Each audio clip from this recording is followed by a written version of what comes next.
ladies and Germans, how you all doing? This is Conoric. This is Rangru. Hello, hello, hello. And folks, we are coming to you today on Illimonsi with actually a new feature here. This is a standard SD2 play, and I guess, Rang, who's bringing, and what do they have here?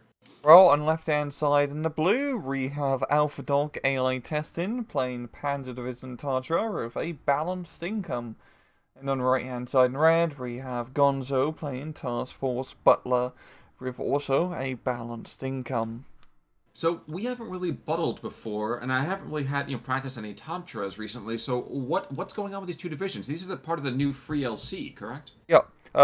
Task Force Butlers kind of reminds me like a 2nd New Zealand or 3rd Canadian, aggressive, fast, not greatly equipped division, but they have a mix of American and French units, as well as a whole plethora of Allied air forces. And Panzer Division Tatra is just a very good Panzer Division with some really good infantry, such as Volkssturm, which we're not going to be seeing any of them today, but they're like 15-man disarmament troops. But they get Panzerfaust, and they get a lot of them, probably armed by Trophy-Odes, knowing it's Volkssturm. That's true. That's true. I mean, today we are seeing Länderschutz and OSTs, which, I'm pretty sure means Osttruppen and not original soundtrack, but the jury's still out on that one. I did find out a really cool thing. Actually, we were talking about it just before we went live here, that the Task Force Butler was formed around a regiment from my home state of New Jersey, which boggles my mind. Like I said to you, is the, He was very surprised. I was like, something good can come out of Jersey, because, all we're known for is the Jersey Shore. And Sopranos. That's also true. Probably the best side of Italians to come out of New Jersey, as opposed to the ones who came here from Long Island. But regardless, we are seeing in the meantime, we are getting a return to Stewards, which I feel like are just so underrepresented in so much of the play that we see. But these are recon Stewards, which is probably one of the reasons why we're seeing them. Excellent optics, lots of 7.62s, 12.7s. It's important to drive up here along the middles here, but I guess what's going on in the south? What's going on down there? On south, we got a pussy from Alphadog trying to get through its rather narrow and tricky choke point, but there's a lot of rifles here, but at the same time, there's a lot of German infantry as well. I mean, those pioneers of the MG26s are actually quite good, because MG26s aren't that bad. Just those CQC able machine guns really do add up in those CQC fights, such as Forests. That's true. That's very true. Now, one of the kind of interesting things as well you and I were talking about coming into this is that, we always prattle on about how wonderful it is to see so many different kind of groups represented, but I know I said to you today, after this free LC came out, it's really cool to start seeing these kind of more unknown divisions. Like, I had never heard of Task Force Butler before it came out over here with SD2. Yeah, it's like one of the best things about SD2 is just the huge diversity of divisions. I mean, there's no other World War II game where you can play Romanians, Hungarians, Finns, Brits, American, Germans, French, there's even like some Belgians, Maori, Yeah. New Zealand, South African eventually. It's just bloody everything in this game. Yeah, it's a really, really great thing to see. I'm kind of fascinated to see how this is going to go as we go into B and C for Task Force Butler, because it looked like we definitely loaded up on that C cards more than anything else, or at least far more than we're used to kind of seeing from most players with a balanced income. Indeed, indeed. But Panzer Division Tatra is a very good B phase, C phase, like late game Panzer Division, because you have so many tank slots, and then you have even more anti-tank slots. You have your Jagdpanzers, your Hetchers, even some Pak 43 Krupp models. They have really nasty Panzer Division, all things considering. Yes, they are. And we're actually seeing some of their light vehicles are kind of slinking on through the front lines. You do have a 231 over here. Not really engaging just yet with that Länderschutz and kind of taking a lot of firepower. But there's rifles, again. One of the things I already see as being probably a bit of a hassle here is that there's not a lot of infantry anti-tank over here for Task Force Butler. So how are they going to match up against a Panzer division who's got a lot of Panzers? Yeah, they don't. Yeah, like with 2nd New Zealand or 3rd Canadian, they don't have a whole lot of anti-tank and not a whole lot of heavy anti-tank either. So it's going to be about the use of good artillery, I think, because they do have that. I mean, we've seen some long toms in his build. But yeah, using those Shermans and like Stuarts and Wolverines, a few tanks that you do get effectively, will be rather important, because yeah, the 222 and 231s have been causing a bit of a hassle for the time being. That certainly does seem to be the case, but we can see right about now down south, for example, those Shermans are still quite deadly. You know, they aren't the late models just yet, but they still can be quite deadly. They have those stabilizers, man. You know what? It's been a while since we actually got to talk about the stabilizers. I feel like we get a lot of Soviets over here, but you can see right now they may not have a lot of infantry anti-tank, but it is 15-9 in favor of Gonzo. A lot of that does come to that central position, but down south seems to be turning around. Indeed, he has managed to stabilize it a bit. And now Alphadog, I mean, he's bringing in some more reinforcements. I see only some Feldjägers, not a whole lot here, so maybe Gonzo can reverse his southern area and actually start pushing up to the crossroads and get some rather nice territory. Now, one thing we haven't really talked about too much is that some of the lighter anti-tank over here for Tatra is just that rather underwhelming Czech Pak 37. And I think that one of the things at least I've valued over here with the AT guns is that so many of the AT guns have at least some sort of HE, but those light calibers have nothing but a solid shot, which is a bit of a problem in these days. Yeah, they're not. I mean, honestly, they're not too bad. You do have that 15 rounds a minute fire rate, so when you do start shooting at a tank, you're gonna get stunned up very quickly. And even if you don't penetrate, you have a good chance of causing nasty critical hits.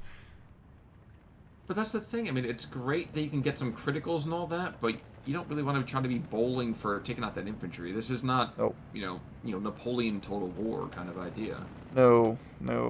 Yeah, it's this really good use of combined arms right now down south here from Gonzo, using that 81mm mortar as a rather nasty radio trait to just get some rather accurate fire. And now with the tanks being brought in, he's managing to push on through. And oh yeah, Flakville in. Wouldn't be a bit of a hassle, but once those Stuarts get lined up, I mean, they're nasty. Absolutely nasty. Yes, they are, but they got to be careful because we got two P3s coming through, and while technically they can go, oof, that IG-18 is just roasting from long range. Damn.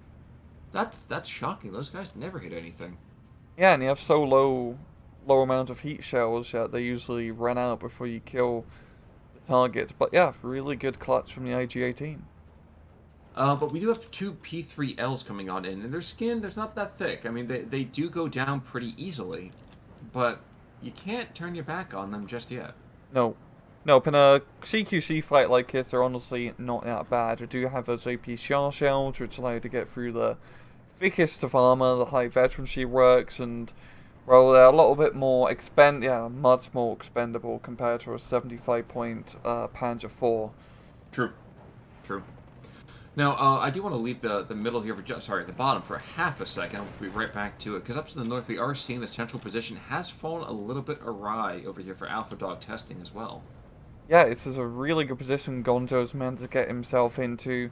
If he can just clear off the rest of that forest where the Flammenwerfer and that lone land shooting is, slap a few AT guns in there, he pretty much has the middle locked in, loaded, fully secured.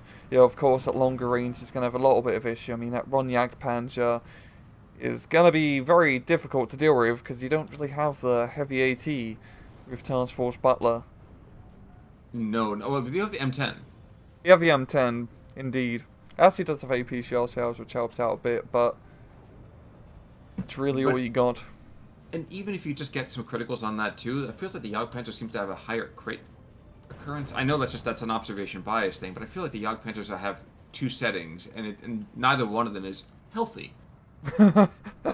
So yeah, I mean, there's that to contend with for sure.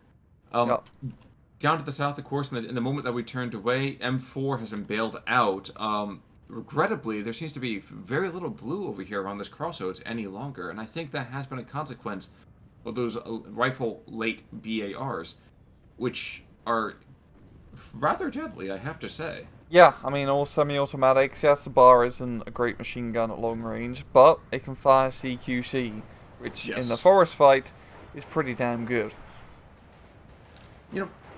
I know the grease gun wasn't particularly well distributed, but I'd always would love to see more grease guns. Yeah, I think it's more like tankers and like rear echelon troops, which are really equipped with them. Yeah, it's a pretty cool SMG. Very cheap, but it works. Very, very cheap. Go back to the middle real quick. It seems that the southern side has died down for half a second. To the north, the Argosy Landesschützen are going to get absolutely blown to shreds by these engineers who almost can go on top of the hillside and start throwing charges down to the bottom. Mm-hmm. Oh, Those yeah. poor guys, they don't have a prayer.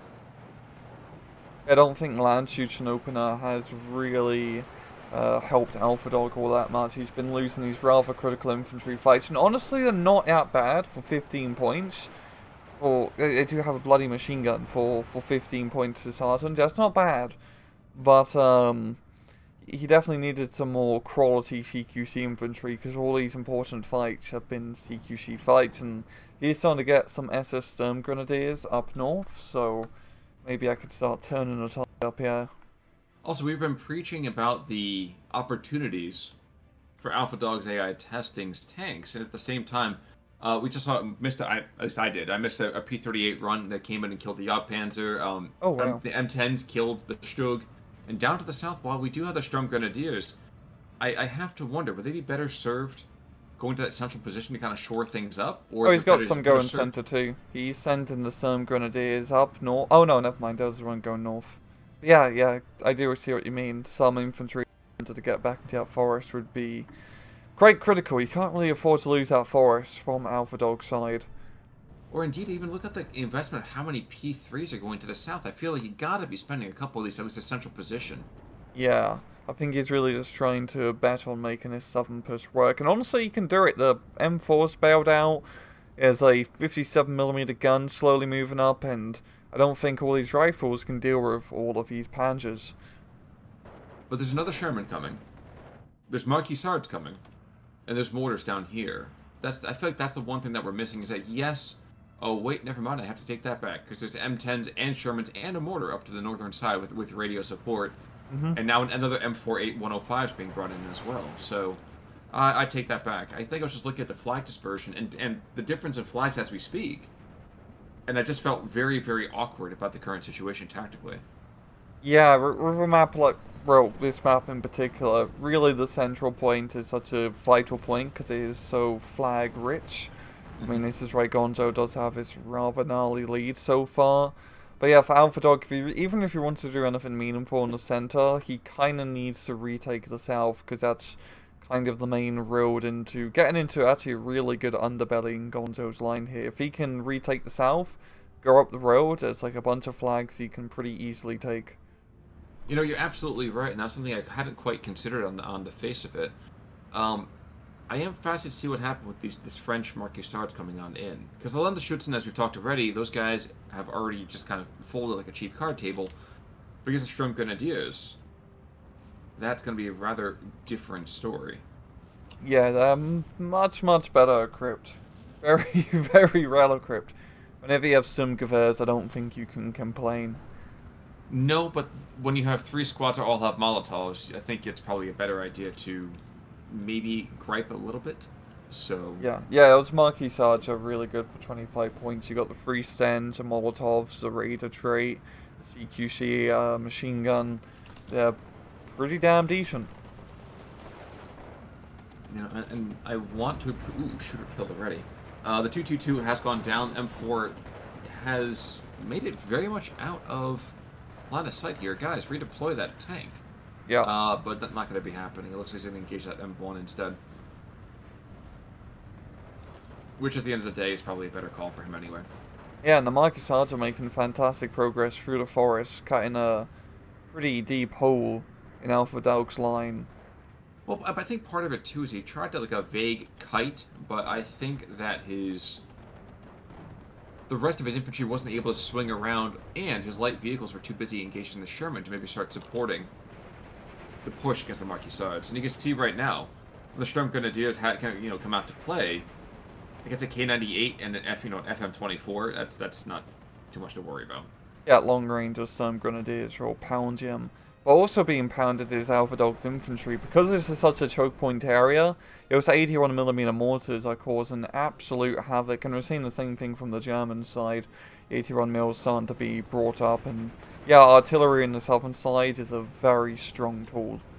Yeah, goddamn. Yes, indeed. And actually, I want to make a quick call out. The Commandos DF Freak, these guys are I feel like they kind of feel like they're supposed to be ranger squads to me, but with a Yeah, bit they more kind of are. emphasis in terms of that so close CQC. Yeah, and the bazooka, which is nice. I like a super ranger marauder squad, or like the Yeah. Fallschirmjäger recon teams of the like 10-man teams of the Panzerschreck. A quick call in the meantime. We have a bit of a furball happening to the north. Actually, a Hellcat trying to come out just about now at a Dornier 217. I think a P-38 had just gone down here. Mm-hmm. And that 217 hasn't had a whole lot of immediate engagements otherwise. No. But he's making a bizarrely slow run. Okay, no, never mind. It's flying around now, taking some very casual 50 cal fire. Yeah, Yeah. yeah. More than this distance to the south. How many? He's bringing them over here in B2? Oh, jeez. Okay, guys. You know, we had an Airshots play last week that was honestly like chef's kiss delicious. It was really, really great play. Unfortunately, I feel like if had there been more of an emphasis on maybe MGs to kind of support these guys, or maybe some artillery, some tube artillery, or heck, even maybe some officers like these Feldjägers being brought in a little bit earlier, that might have put them in a better stance. But they have not done a whole lot for Alphadog so far. No, yeah, he really needs like some more substantial infantry, like some grenadiers or some panzer grenadiers, which he had a little bit early on with some panzer grenadiers and pioneers. But right now, just throwing him up against Gonzo's line without any fire support isn't really performing all that well. And Gonzo is starting to get a decent amount of self-propelled guns in the field, and once again, they have radios, and on a map like this where it's choke pointy, artillery is bloody deadly. Yes, it is, and I kind of like the self-propelled guns. It's a, a function we don't tend to see very often over with the Soviets, of course, as they prefer to just kind of say, targeted fire. What's that? Um, so it's nice to see. I'm gonna put this in air quotes, maybe though you probably can hear it. Surgical firepower, where it doesn't obliterate an entire zip code. Yep. So. Yep. And then radio trade is such a huge, buff to any artillery unit. It's also, there was a period where we saw a lot of artillery, on-map artillery being used. And then for, the past few weeks, it's all just really been off-map. But now we're starting to kick it back into the on-map artillery of this replay here. Because, by God, yes. Just look down south. It is bloody turkey shoot full of mortars. Yeah. Yeah, and the unfortunate thing, too, is that all this artillery is here. Maybe redeploy someplace else. Or, heck, even call it in, from that northern road, because I feel like he's got that southern road completely zeroed. So, regardless, it will be enough to push these back, not without loss, not without considerable loss, but they will be able to push back Task Force Butler Infantry. Yeah, and I think he needs to be a bit more aggressive with his Panzer IIIs. As we know, there's not really much anti-tank in the forest, but he really needs to get the armor up into the front to actually support his infantry push. Yes. But I think watching one of his recon vehicles getting murked by the cavalry scouts over here with that bazooka, that guy again, there is certainly a certain weight of fire that you have to kind of deal with, and you have to be quite afraid. So that tentativity, I think, is working against him right now. Yeah, and you're going to be seeing the off-map artillery drop in a sec, and that's pretty much going to kill Alphadog's chances of making this southern push actually work, and also the armored support being brought in from Gonzo. I was going to watch probably what's going to be the only gun run over here from the 217 to the northern side, blowing holes into that poor mortar. And the 203 comes down, first shell kills a Panzer III, second shell kills an Landeschützen. And the rest of these guys are just getting pounded into paste. Yep. With the addition of the M4 up guns, that's it's not over, but it ain't pretty at this point. Not pretty at all. That is absolutely devastating to strike, and Gonzo calling in a second run as well. We're seeing the Marquis reinforcements being brought in, and the Commandos holding their ground. So, yeah, he's doing pretty good for himself down south, managing to shore up that defensive line. You know, one of the things you and I talked about before this match really got started was a lot of the tanks over here for Tatra, like as a P-38T, I thought it was kind of been a really, really interesting play, but never really seemed to get going. Having the P-38s being slotted in along the Tiger, maybe using the Tiger to kind of run point, and have the P-38s over here just to kind of do light infantry suppression and material like that. HE-111 in the meantime, real quick, bombing the road, going to do a decent amount of damage here, finally killing that artillery commander, but it's taken just so long for that to happen. Yeah. But it feels like we're not really getting a good, true sense of what can be done over here by Panzer Division Tatra. Yeah, it's just really come down to the infantry fight so far in this replay, and well, he didn't really bring in the best of his infantry. The land shoot and spam doesn't really work all that well in CQC fights. So let's think about this for a second. Would it have been better served had it been something like Slutsk? Yes, 100%. East, for example. At that point, we at least have some open roads. We can have some opportunities to really sit there, have that bite and hold mentality, as opposed to these close crossroad fights as we're engaging from a couple hundred meters at best. Yeah, you just spam Stugs, Hetchers, and the Jagdpanzers, and you just win any open ground fight. You have a lot of really good anti-tank with Panzer Division Tatra, and a lot of it is mainly like medium focus, like of the Jagdpanzers and Stugs. It's not like you're reliant on Panthers, which aren't really that great in run V1s. So, and you have a lot of them too, so you can just go for a long time with all that armor. But honestly, again, all the same, it's kind of nice to see Free LC continue to be an engaging kind of opportunity for you guys out there. So even as we go into the last few seconds over here, even as we kind of say congratulations to Gonzo and better luck next time to Alphadog, love to see new divisions. Love to kind of always see just kind of different stuff. So yeah, both really like actually two cool divisions. Yeah, quite unique. Very unique. But today, Jersey reigns supreme as I mean, the KD is pretty close. But if you look at the kills over here, we can see it. Like a 57 mil takes out 3 armored vehicles, or a M4A1 takes out 2 armored vehicles and a gun. I mean, a lot of the infantry, maybe not the most effective, but the vehicles had it where it counts. Yep. And losses, nothing really crazy, just the Panzer III doing a bit decent. Yep. So, guys, if you are going to go and pick up to play Tatra, my suggestion anyway, and I'm sure you can probably disagree with me here, is maybe keep the Landesschützen until B. Or just bring Volkssturm instead. I honestly have both. The Volks 15 points for like a shit ton of Panzerfaust is ridiculously good. Exactly. Like you just spam them everywhere, they bring in tanks, the trophy ode of the Panzerfaust blows it up. It's pretty easy. And that's the fun thing. I mean, 12-year-olds like explosions, we like explosions, it's happy people all around, so it works out. Yeah. Let those Osttroop and go back home. So But folks, that's going to about do it for us today. Thanks for coming out to enjoy the free LC with us. But until next time, I'm Con Ulrich. I'm Rangru. Take it easy.